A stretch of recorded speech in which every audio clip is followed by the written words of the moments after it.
حضرت آدم علیہ السلام سے پہلے دنیا میں کیا تھا؟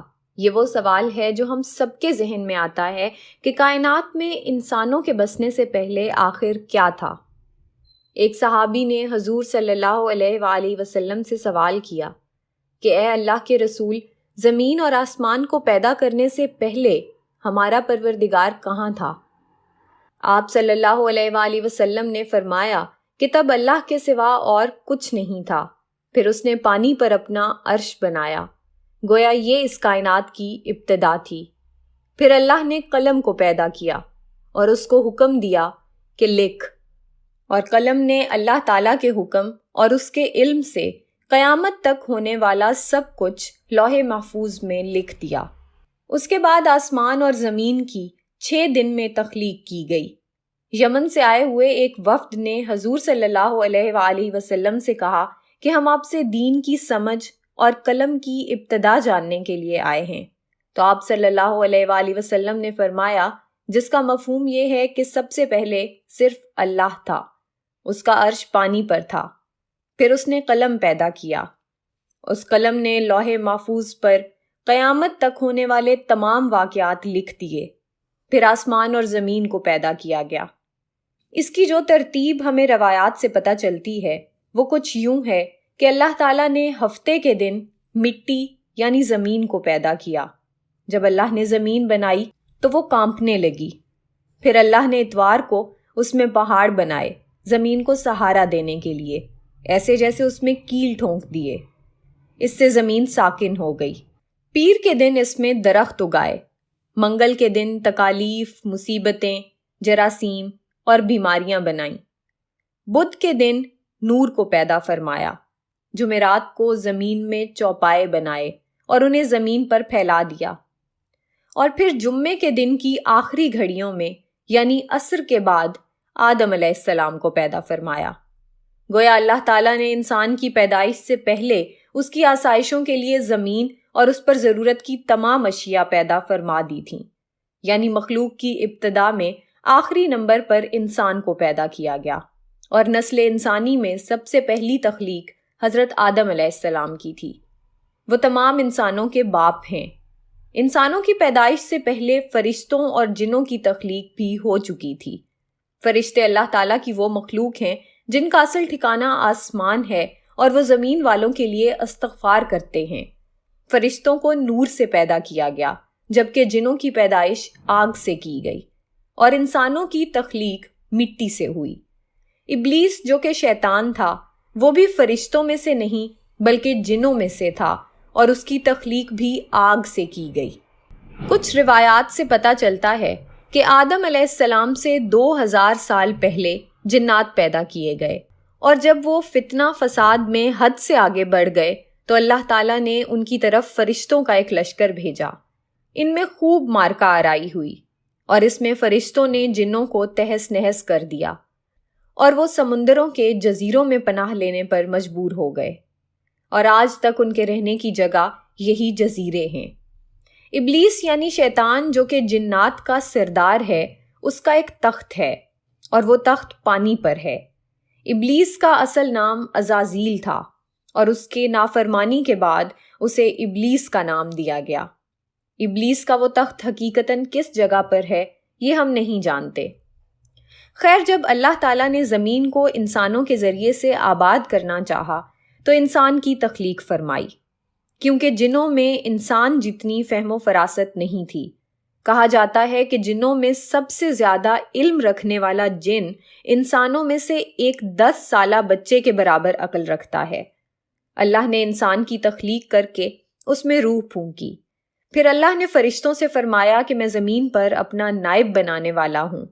فرشتوں نے اللہ سے پوچھا کہ ایسی مخلوق کو کیوں پیدا کرتا ہے جو زمین پر فساد کرے اور خون بہائے، اور ہم ہر وقت تیری تعریف اور پاکیزگی بیان کرتے ہیں۔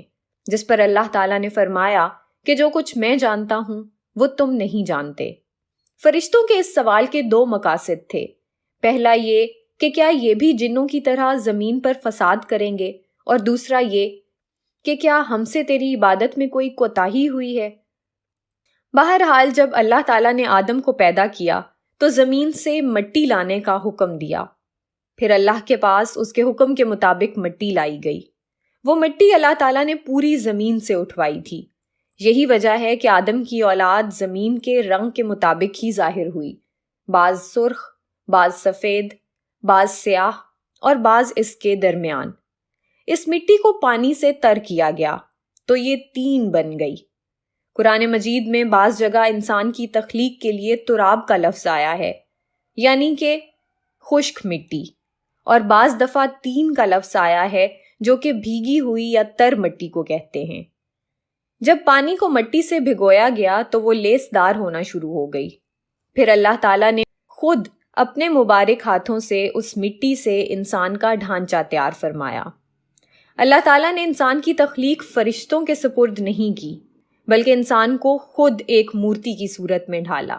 اس کے بعد ایک مقررہ مدت تک اس کو چھوڑے رکھا، یہاں تک کہ وہ گیلی مٹی خشک ہو گئی اور اس کا رنگ سیاہ ہو گیا اور اس میں سے بدبو آنے لگی۔ پھر وہ خشک ہو کے کھنکھناتی مٹی بن گئی اور آخر میں آگ پر پکی ہوئی مٹی کی صورت اختیار کر گئی، جسے قرآن پاک میں فخار کہا گیا ہے۔ اس مٹی کے لیے اور بھی کچھ الفاظ قرآن مجید میں ملتے ہیں، مثلاً ہمایون یعنی سیاہ مٹی، مسنون یعنی بدبودار مٹی، سلسال یعنی کھنکھنا کر بولنے والی مٹی۔ تخلیق آدم اللہ تعالیٰ کا ایک کرشمہ ہے۔ انسانوں کو ایک بہترین شکل عطا کی گئی۔ اس وقت انسان کا قد بہت لمبا تھا اور ان کے بعد آنے والے لوگوں کے قد گھٹتے چلے گئے۔ انسانوں میں سب سے لمبا قد حضرت آدم علیہ السلام کا تھا۔ ایک روایت میں حضرت آدم علیہ السلام کا قد 60 ہاتھ یعنی 60 میٹر بیان کیا گیا ہے۔ بہرحال جب اللہ تعالیٰ نے انسان کا ڈھانچہ بنا کر اسے خشک ہونے کے لیے ایک مقررہ مدت تک چھوڑے رکھا تو ابلیس یعنی شیطان اس کے ارد گرد چکر کاٹنے لگا۔ وہ اس ڈھانچے کو ٹھوکر مارتا تو اس میں سے ایسی آواز آتی جیسے خالی مٹی کے مٹکے سے آتی ہے، اور اس نے دیکھا کہ یہ ڈھانچہ پیٹ والا ہے، تو وہ سمجھ گیا کہ یہ مخلوق اپنے آپ پر قابو نہیں رکھ پائے گی۔ آدم علیہ السلام میں روح ڈالنے سے پہلے فرشتوں کا گزر اس ڈھانچے کے پاس سے ہوا تو وہ گھبرا گئے، اور ابلیس بھی ڈھانچے کے آس پاس سے گزرتا تو ٹھوکر مار کر کہتا کہ تجھے کسی خاص مقصد کے لیے پیدا کیا گیا ہے۔ یہ کہہ کر وہ اس کے منہ کے راستے اس میں داخل ہو جاتا اور کمر کے راستے باہر آ جاتا، اور پھر اس نے فرشتوں سے کہا کہ اس سے گھبرانے کی کوئی ضرورت نہیں ہے۔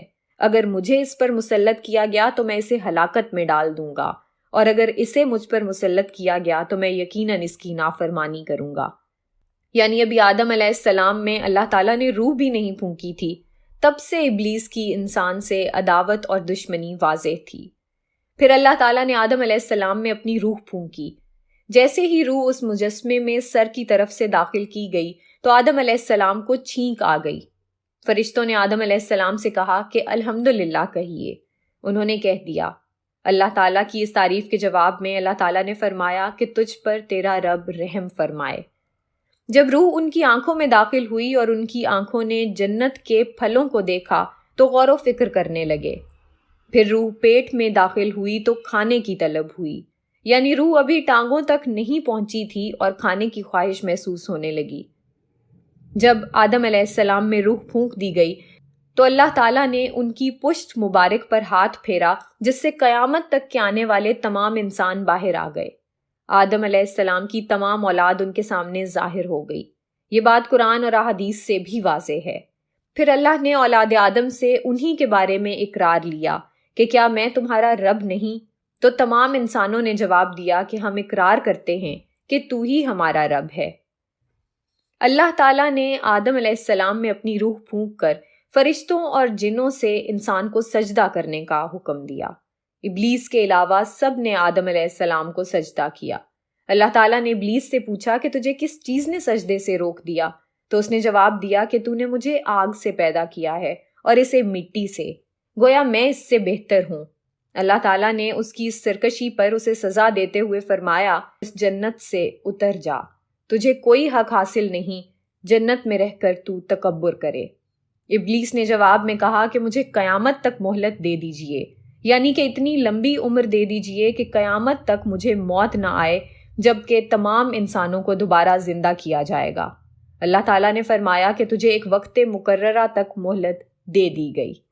پھر ابلیس نے کہا کہ میں قسم کھاتا ہوں کہ میں انسانوں کی گمراہی کے لیے تیرے سیدھے راستے پر بیٹھ جاؤں گا، پھر میں ان کے آگے سے، پیچھے سے، دائیں سے اور بائیں سے ان کے پاس آؤں گا، اور تو انہیں شکر گزار ہرگز نہیں پائے گا سوائے ان کے جو تیرے مخلص بندے ہوں گے، اور وہ میرے بہکاوے میں نہیں آئیں گے۔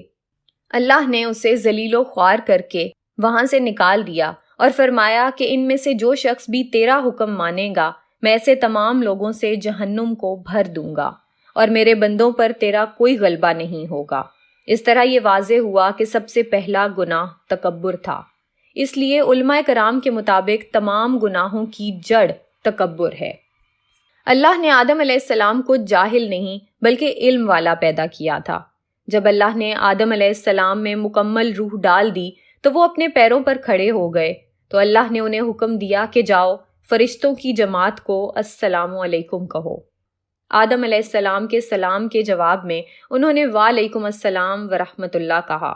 اللہ تعالیٰ نے فرمایا کہ یہ تیرا اور تیری اولاد کا آپس میں ایک دوسرے کو تحفہ اور ہدیہ ہے۔ اللہ تعالیٰ نے آدم علیہ السلام کو ابتدا میں ہی تمام نام سکھا دیے۔ وہ اللہ تعالیٰ کے حکم سے آسمان اور زمین کی ہر چیز کا نام اور ان کا استعمال جانتے تھے۔ اللہ تعالیٰ نے ان تمام چیزوں کا نام جب فرشتوں سے پوچھا تو وہ ان چیزوں کے نام نہیں جانتے تھے۔ پھر آدم علیہ السلام نے ان تمام چیزوں کے نام بتائے۔ تب اللہ تعالیٰ نے فرشتوں سے فرمایا کہ کیا میں نے تمہیں نہیں کہا تھا کہ میں وہ جانتا ہوں جو تم نہیں جانتے؟ پھر ایک روز جب حضرت آدم علیہ السلام سو رہے تھے تو اللہ تعالیٰ نے ان کی بائیں پسلی سے اماں حوا کو پیدا فرمایا اور انہیں حضرت آدم علیہ السلام کا ہمسفر بنایا۔ جب آدم علیہ السلام بیدار ہوئے تو انہوں نے حوا کو پاس بیٹھے دیکھا۔ انہوں نے پوچھا کہ تم کون ہو؟ انہوں نے جواب دیا کہ میں عورت ہوں۔ حضرت حوا قیامت تک آنے والی تمام عورتوں میں سب سے زیادہ خوبصورت تھیں۔ حضرت آدم اور حضرت حوا دونوں جنت میں رہتے تھے۔ انہیں نور کا لباس پہنایا گیا۔ جب ابلیس نے انہیں گمراہ کرنا شروع کر دیا اور اللہ تعالیٰ نے جس درخت کے پاس جانے سے انہیں منع کیا تھا، شیطان نے انہیں وہی کھانے پر مجبور کر دیا اور اس پر جھوٹی قسمیں بھی کھائیں۔ انہوں نے اس درخت سے کھا لیا اور اللہ تعالیٰ کی نافرمانی کے مرتکب ہوئے۔ اللہ تعالیٰ نے ان سے نور کا وہ لباس لے لیا اور وہ برہنہ ہو گئے۔ وہ اس درخت کے پتوں سے اپنے آپ کو ڈھانپنے لگے، لیکن اس گناہ کے بعد غرور و تکبر کی جگہ وہ اللہ تعالیٰ سے معافی مانگنے لگے اور اس کی مغفرت کے طلبگار ہوئے۔ اس سے یہ بتایا گیا کہ خطا انسان کی فطرت کا حصہ ہے، کیونکہ وہ فرشتوں کی طرح معصوم نہیں ہیں۔ پھر اللہ تعالیٰ نے انہیں جنت سے نکل جانے کا حکم دیا اور فرمایا کہ تمام زمین پر رہو اور تم ایک دوسرے کے دشمن ہوگے۔ پھر وہ دونوں زمین پر اترے اور انہی کے ساتھ ابلیس بھی زمین پر اترا۔ حضرت آدم اور حضرت حوا نے اپنے رب سے معافی کے کلمات سیکھے۔ ایک روایت کے مطابق حضرت آدم کو ہند میں جبکہ حضرت حوا کو جدہ میں اتارا گیا۔ پھر وہ ایک دوسرے کو ڈھونڈنے لگے اور آخر کار میدان عرفات میں ان کی ملاقات ہوئی۔ حضرت حوا نے 20 ولادتوں میں 40 بچوں کو جنم دیا۔ ہر ولادت میں ایک لڑکا اور ایک لڑکی پیدا ہوتی تھی۔ سب سے پہلا جوڑا قابیل اور ان کی بہن کمین کا تھا، اور اس طرح زمین پر نسل انسانی کی افزائش شروع ہو گئی۔ مزید معلومات کے لیے ہمارے چینل کو سبسکرائب کیجیے۔